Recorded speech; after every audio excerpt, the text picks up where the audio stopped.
Work will begin before the end of the year to remodel the northern end of Sydney CBD, including construction of a public square to honour Her Majesty, Queen Elizabeth II. Kenny Heatley is there at the moment. Kenny, this was a joint announcement from the New South Wales Premier and Prime Minister. So what exactly are they planning?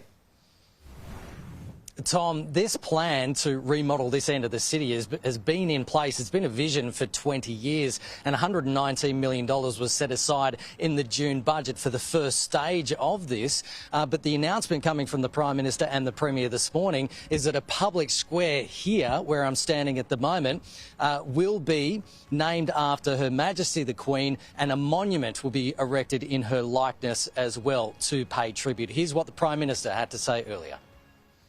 Regardless of where people stand on other issues, Queen Elizabeth II is someone who's admired, someone who's respected for a life of service to the United Kingdom, to the Commonwealth and to the world. And the naming of this place in her honour is an appropriate and fitting tribute.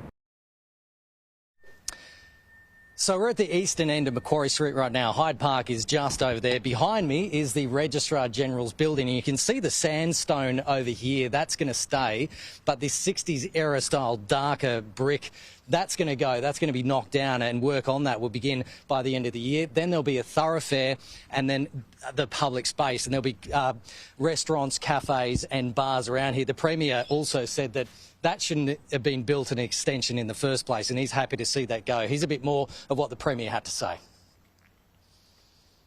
We will be working very closely with the local council, the City of Sydney, more than a local council, the City of Sydney Council, to put up a monument dedicated to Queen Elizabeth.